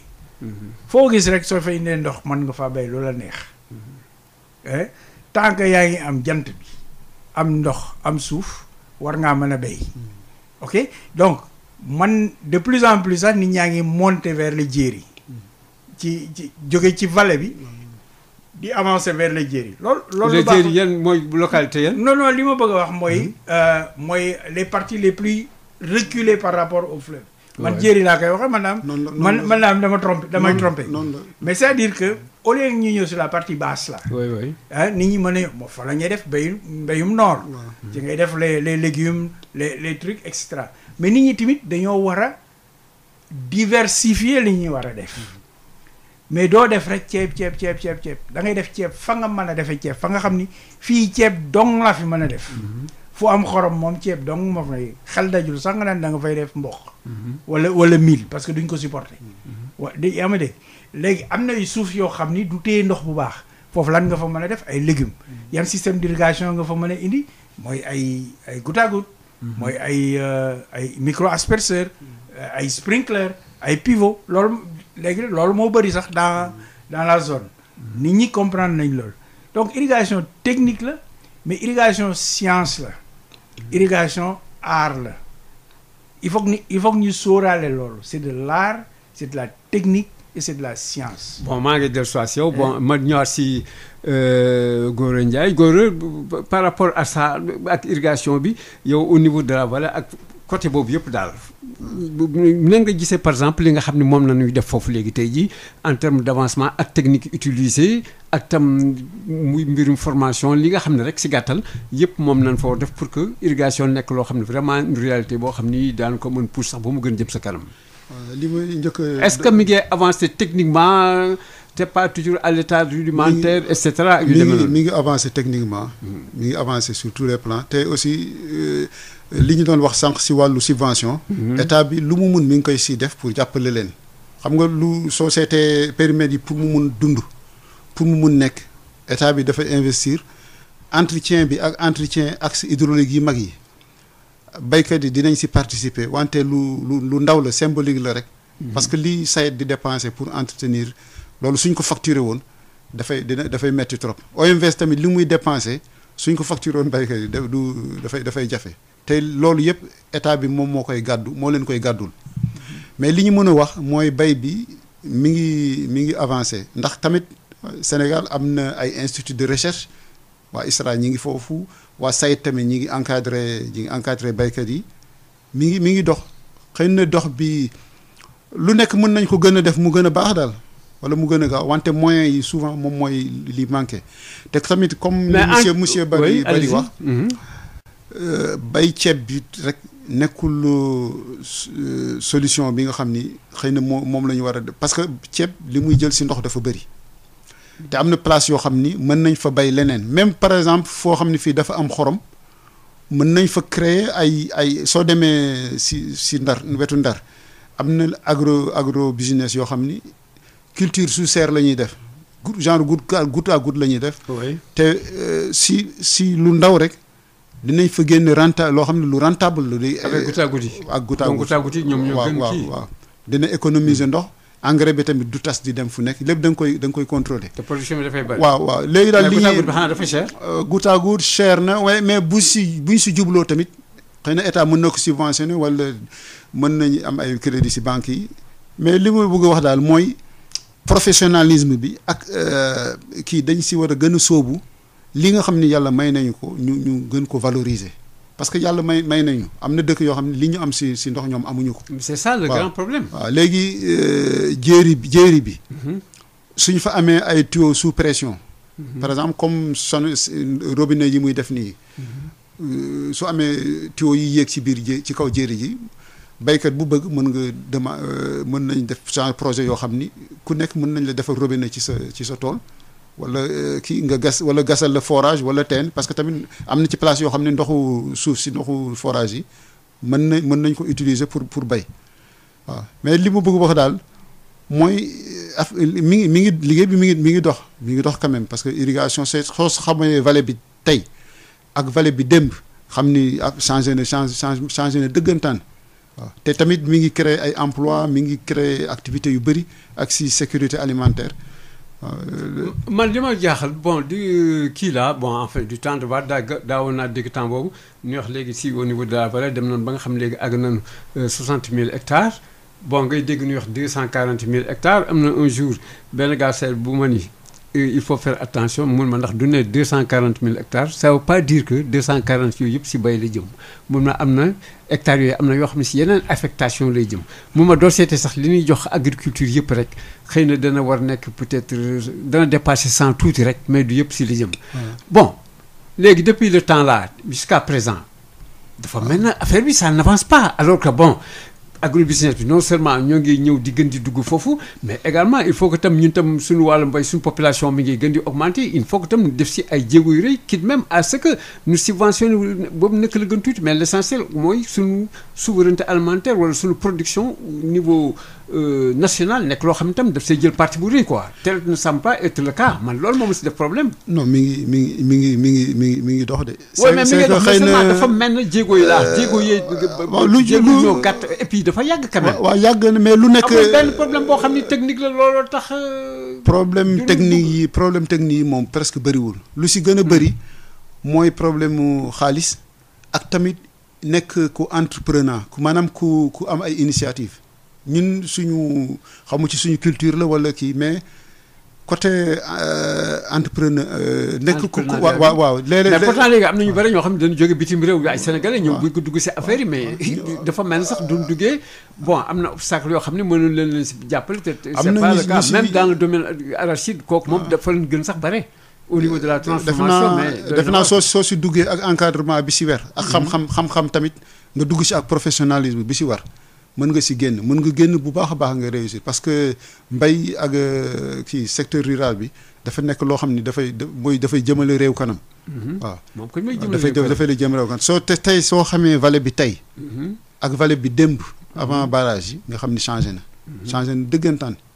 waaw te nit ñi nag xëy na war nañ si formation bi ak si école yi ak si encadrement bi lu ñu def ñu gën ko yokkaat. parce que patrimoine la boo xam ne yàlla moo ñu ko may am na yu bëri amuñu ko. te kooku SAED moom moo war a jouer rôle boobu au niveau de la vallée quand même. SAED mi ngi liggéey bu mag mi ngi encadré am na périmètre yu bëri yoo xam ne daf ko jox jébbal baykat yi ñooñu organiser wu def ay groupement de GIE. di gérer te mi ngi dox man samedi kii rek laa jógee si vallée bi altine bi passé mais soo xamee vallée bi tey ak démb nga xam ni. vraiment léegi au total li ñu irrigué au niveau de la vallée ñaata la war doon léegi. léegi daal mooy comme chiffre bu ma la joxoon. 100 environ ay 100 ay poussière soo jëlee ñetti dëkk yi. waaw mais nag dinañ bay lu ma ñetti campagne si campagne sur 100 000 hectares. parce que suñu ne 100 000 hectares xam nga jotuñu ko tudde mooy intensité culturelle mooy 100 000 ndax dama koy exploiter si 100%. oui ci benn campagne ak ñaari campagne bu ñu nee intensité culturelle 1,6 mooy dinaa def benn campagne 100% tegaat si beneen campagne 60% mooy si at bi 100 hectares yooyu ni ma koy exploité ak intensité 1,6 ñi ngi dëgg daal man li mu mën a wax mooy mi ngi dox mais mën nañu gën a yokk parce que secteur la boo xam ne bii dafay indi sécurité alimentaire. lépp que les. dafay créer ay liggéey ay emploi. tant que ñun de suñu ñu exporté dafa bari trop. te alors si que on a la valeur te ba pare encore gaa bitim réew léegi ñoo ñëw toog fa. waaw loolu nag voilà donc il faut. waaw loolu nag sénégalais yi du état bi rek mais sénégalais yi seen bopp ñoom ñoo war a entrepreneur maanaam di jël ay initiative di delluwaat si suuf si di parce que mun ngeen def GIE organiser wu def benn projet. c'est en cas avec l'appui de l'État bien sûr. appui de l'État. Bon dernière question rapidement monsieur Barry man li ma gis dama gis également li nga gisee vallée bi ndox mi ni moo fa mel ak tout ça bon ba ñëw Lac de Guiers malheureusement on pourra pas tout wax mais gis nañ par exemple ay zones dans lu mel ne centre Diourbel et cetera ak yu demee ak yooyu ñoom ndox amuñu ko mais ndox yi nga xam ne dafa nekk côté Lac de Guiers rek ak yu demee ak yooyu amul possibilité ñu dugal ko si zone yooyu. waaw dafa mel ni li ma dégg ci temps yi ñu toll daal mooy am na ay ñuy xalaat dérivation yooyu mooy transfert jëlee point A yóbbu point B. parce que loolu mën na nekk mais dañ ko war a analyser sérieusement parce que Lac de Guiers bi Lac de Guiers dafa stratégique tey mooy loo xam ni ñaata million doomu aadama ñoo ci dépendre tey. oui dafa bari. voilà loolu lépp luñ ci war a def dañ ko war a saytuwaat ko indi borom xam-xam yi ñu xool ñu analyser ndox tamit dafa am njëg. parce que kenn du jël ndox brut di ko naan nga ubbi sa robinet ndox moo xam ni dañ ko usiné dañ ko traité soog la ko envoyé donc am na njëg il faut que ñu réfléchir ci njëg li nit ñi di fay léegi tey su ndox mi ñëwoon ba boor yooyu seen forage yooyu nga xam ni moo leen doon jox ndox te ndox mi ñoom sax beneen xeetu xorom la ñuy am dans le bassin arachidier mooy c'est des bicarbonates sodiques. waaw ak sans compter fluor bi dans certains endroits yooyu ñoo fi nekk yooyu c'est la roche mère loolu kenn mënu si dara. kenn mënu si dara waaw bicarbonate sodique. donc c'est comme li par exemple ndox xorom si nekkoon fee. non li ma la bëgg a wax. mooy ndox mi ci fa mu lalu. waaw foofu la koy jëlee. xam nga fluor bi tamit fa mu lalu foofu la koy jëlee. oui xam nga loolu mënoo ko changer roche bi nekk foofu mënoo ko changer. li nga mën mooy nga transformer ko nga def dessalement wala nga défluorer. loolu lépp dafa am njëg ça a un coût. ça a un coût très élevé.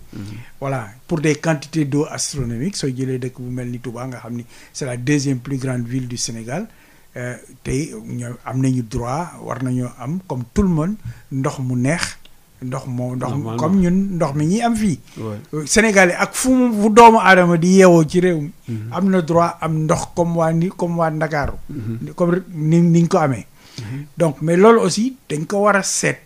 dañ ko war a analyser di ci man personnellement je pense que ni analyser wu ma situation bi à fond. mais information yi ma ciy jot a for fii ak fële lu war a mën a nekk la. te nu muy nekkee mu mën a compenser mooy également faj ndox yañ doon jëriñoo ñoom. ndox yooyu ñu delloo ko ci mbéy mi. parce que ndox yooyu mën nañ ci béy sans problème. mooy ndox yi ànd ak fluor yi la. mën nañ ci béy sans problème. d'accord ñoom du moom nuy béyee non. mën nañ ko béyee. waaw mën nañ ko béyee sans problème xëy na naan gi mooy am problème. waaw mais parce que y a le côté organoleptique mooy. caf ko beeg yooyu. mais y a aussi que soo ko amee accumulation ci sa biir yaram. wala su dee jigéen joo xam ni dafa ëmb. mu jur doom joo xam ni day am ay malformation wala mu am couleur dentition bi changé ainsi de suite. donc ñooñu suñu leen indilee ndox mu neex à la kuliyal ñoom mën nañoo jël ndox mu neex mi ndox mañ doon utiliser ñu mën koo dériver mën ko yóbbu ci dans des endroits yoo xam ni ñoom it les mêmes personnes danañ ko war a mën a jëfandikoo mu jural leen koom-koom. comme ça permet de compenser la balance loolu dañ ci war a réfléchir bon loolu mooy problème mu ndox yi sans compter que ñun doomu aadama yi ndox fu ñu jëlee fukki litre ndox. danañ delloo ci nature bi sous plusieurs formes au moins 8 litres ndox yi. oui ndox moom war nañ ko mën a tëggaat. defaraat ko ba mu jaar yoon ñu duwalaat ko ci mbay mi ñu mën a yokk mbay mi ñu mën ko tas ba mu tasaaroo ci dëkk bi bëri na lu ñu war a mën a wax ci. mais tey jii bu fekkoon dañ doon défliorer surtout le bassin là à peu près rek nii. loo yaakaar si milliards à peu près au moins minimum war na fa mën dugg. non honnêtement je ne saurais mënuma la ko wax parce que honnêtement liggéeyuma ci lu ni mel. waaw man léegi dama jëm tenté nga seet naka li may wax dana xaw non est-ce que dana jege 10 000 milliards. non du ma la wax oui du ma la wax non parce que loo xamul moom xamoo ko waaw. bon tax ma ñëw si góor léegi du doon jéem défliorer côté yooyu le bassin yaakaar nga ni dana nekk loo xam ne ay 10 000 milliards la war doon ak yooyu. non xam naa da nga koy xayma si comme kii rek station traitement ndox mu am xorom. pour dindi xorom si. xëy na bu dee yenn produit mun na gën a sophistiqué mais dëgg-dëgg njëg bi exactement. jàpp ma ko xam naa daal soo seetee mètre cube bu ndox bu ñu desalee defe naa léegi war na wàcc mais am na temps ci ba gëj naa ko suivre nag xëy na suñu collègues yi nekk SONES ñoom mun nañu si wax lu kii parce que am nañ si ay projet mais bi ma koy mujj suivre daal ci temps bu ñuy waxu canal du Cayor ci année 90 yi temps yooyu mètre bi daan na mètre cube bi daan na jege ay 1000 francs mais xam naa war na wàññeeku mais nag mënuma si sori daal parce que quand même du sama kiiwuma si trop daal xëy na tamit soo invité suñu collègues yi nekk SONES. oui SONES certainement xëy na daal si mais li ma mën a yokk daal si wàllu boobu si wàllu ndoxu bi ñu war a yóbbu ci biir réew mi. transfert ndox mi actuellement ñi ngi koy def parce que SONES loolu lay moo tax muy indi tuyau lac de Guiers yi jógee Waalo di ñëw Dakar di indi ndoxu lac de Guiers bi Dakar. mooy KMS bi. KMS ak ñiij usine ñiij moo fa jiitu woon loolu xeetu transfert la. mais li mu laaj comme ni ko monsieur Bari wax dafa am njëkk. waaw dafa am njëkk. parce que biir lac de Guiers ak fleuve Sénégal dafa suufee mi ngi toll si 2 mètres noonu rek si côté boobu. 2 mètres si soo koy natt si kaw si hauteur bi daal si taxawaay bi. waaw te biir intérieur Sénégal biir Sénégal. soo jëlee Touba ki Thiès ak ñoom. da nga war a pomper ndox mi lu mat 60 mètres wala 50 mètres si kaw. ah bon waaw nga ko war te du ay pompe yu ndaw. léegi soo ko waree jëlee tamit ci distance su 200 kilomètres 250 kilomètres. pression bu mu lay laaj li muy jël si courant si énergie dafa bëri. moo tax ndox mi dafa am njëkk te aussi. ndox bu dee comme si wàllu irrigation wala yooyu ni ñu koy ñu bëri di waxee pour naan dañuy yóbbu ndox mi fii demewul noonu ndax diggante fa ñu war a jëlee ndox mi si fleuve Sénégal ak xur yi nekk ci biir réew mi dafa topographie bi permettre ko noonu dafa am comme ni suuf si tëdd dafay yéeg dafay wàcc soo demee côté booru Ferlo bi jëm booru Ranérou mel ni kuy dem Matam da ngay yéeg ba xaw jóge 100 mètres si kaw soo ko wàccaat jëm ci vallée bi.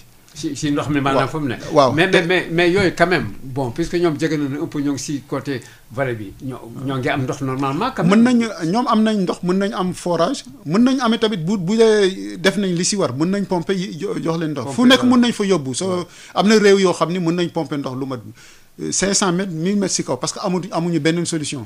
mais daal dama bëgg wax ni ñu ko xalaatee ni noonu la yombee demeewul noonu. waaw te aussi léeg-léeg ñuy wax naan ñun dañuy sànni ndox mi si géej gi sànniwuñu benn ndox parce que li ñu mën téye nañ ko si barrage yi li nga xam ne mënuñu ko téye dafay jàll comme ni mu daan dawee di dem si géej gi. yéen li ñuy wax da ngeen di sànni mooy ban ndox mooy ndox bu jógee taw bi waaw ndoxu taw bi bu mbënd bi ñëwee. moom ngeen sànni si géej gi. waaw mais loolu ngeen sànni si géej gi lu tax ngeen koy sànni si géej gi. dañ ko bañ bàyyi pour mu jàll daal di fees.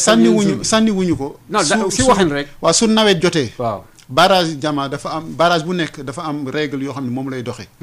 su ndox mi bëree dañu ko war a ubbi ndox mi daw dem si géej bu ñu ko jéemee te dafay indil problème barrage bi dafay indi inondation si dëkk yi. léegi fa ñu war a téye ndox mi sa kaw la maanaam sa Guinée wala Mali. te loolu aussi OMVS def na ay programme actuellement nii première génération barrage yi mooy Jama Manantali ak ay Félou-Guina yooyu def nañu ko. am na yeneen barrage yoo xam ne war nañ ko yokk muy barrage Koukountamba barrage yu Gourbassi ak yeneen yoo xam ne mën nañ ko def pour mën gën a maîtriser gën a téye dex gi. actuellement nii rek presque 50% noonu lañ ko xaw a maîtriser. te nawet bi si ñetti weer yi rek diggante août septembre ak octobre quantité ndox bii ñëw mënuñu ko téye ndax sax saa yu ñëwee da ngay dégg ñu naan Matam mi ngi inondé fii mi ngi inondé. mais même Saint-Louis sax dafa daan inondé dafa daan tëmb. waaw moo tax da ngay yàkkamti ndox mi gaaw dem ci géej gi ba nit ñi nekk ci jàmm. loolu donc mooy kii wu barrage. waaw loolu barrage. am na voilà léegi def naa émission bi jeex na monsieur Barry ma bàyyi la nga tëj bokk du fekkee ne am na loo war dolli ci waxtaan wi lu important. non waxtaan wi neex na de maa ngi leen di sant di leen gërëm mais war nañoo jàngal mbokk yi ñu comprendre lan mooy irrigation. parce que sànq dégg naa la ngay wax 240 000 hectares.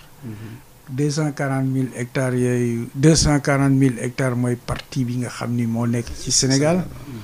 mooy partie bi nga xam ni yaakaar nañ ni war nañ ci mën a def irrigation yaakaar ne veut pas dire c'est faisable parce que ça dépend ci xeetu gàncax gi ngay béy tey dinaa la wax ni soo bëggee am question bi c'est très simple soo bëggee am 1 kilogramme de riz blanc ñaata ngay utiliser ci ndox soo ko xoolee soo ko xaymaa nga xool nga xam ni yow amoo ndox moomu donc systématiquement mënoo def 240 000 hectares yi c'est très simple 1 kilogramme de riz blanc consomme 5 mètres cubes d'eau mooy 5000 litres d'eau voilà.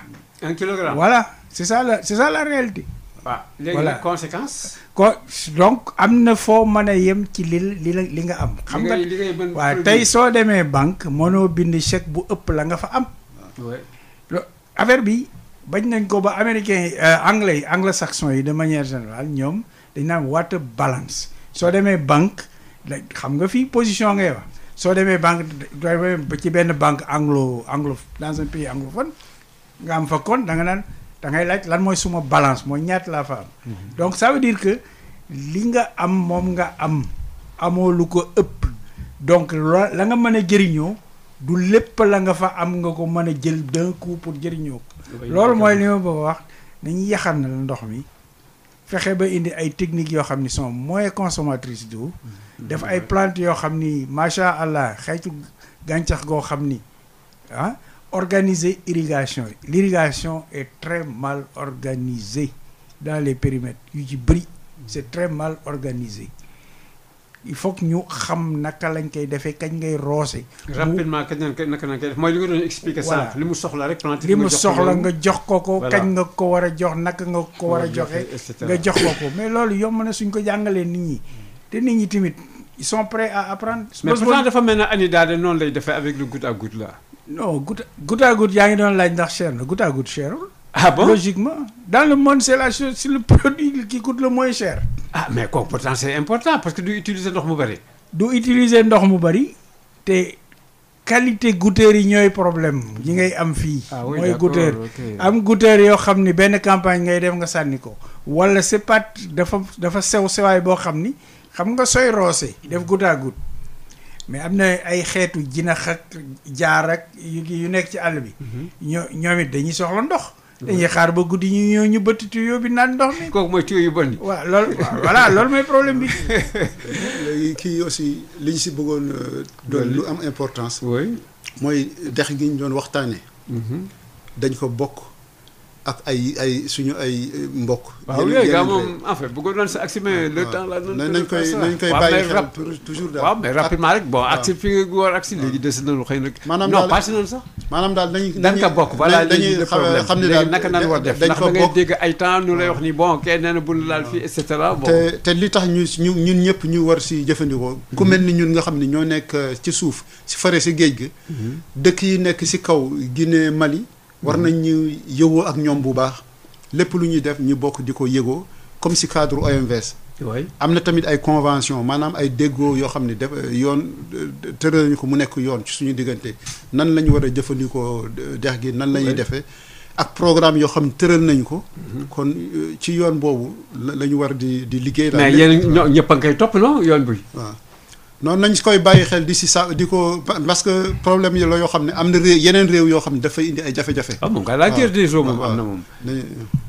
loo wax si loolu si suñu diggante ak ñi nga xam ne ñooy suñu ay voisins ak ndox bi séddale bi naka la war demee parce que am na un temps boo xam ne sax ñoo ngi doon wax woy Sénégal li mu bëggoon jël Mauritanie et cetera mu nekk ay sensible mais si gàttal rek loo si mën. non loolu ci mën a wax mooy féliciter OMVS rek parce que cadre la boo xam ni au moins am na concertation am nañ clé de répartition des bénéfices boo xam ni ñoom ñëpp dañ see d'accord réew mu nekk xam na li mu ciy tiire xam na li mu ci am kooku amul ci beneen bassin. amul ci benn bassin ci àdduna bi yàlla dafa def ni man liggéey naa ci bassin yu bëri ci Afrique ak Asie. liggéey naa ci ay ba Amérique latine liggéey naa ci ay bassin yu bëri di ci gëstu di ci saytu mais exemple modèle bi ñu lay wax mooy modèle OMVS. mais c'est bien voilà donc am nañ lu ñu war a tiitaroo. mais bu nit ñi juum c'est pas parce que est bi dafa ne Sénégal rek. ñu defal ñu jëfu Sénégal la suñu moomeelu bopp la. waaw loolu jar na nag moom préciser ndax doo déggee moom toujours Sénégal moom fleuve Sénégal Sénégal ngay xalaat moom. kooku moom ci bopp nit ñëpp la nekk.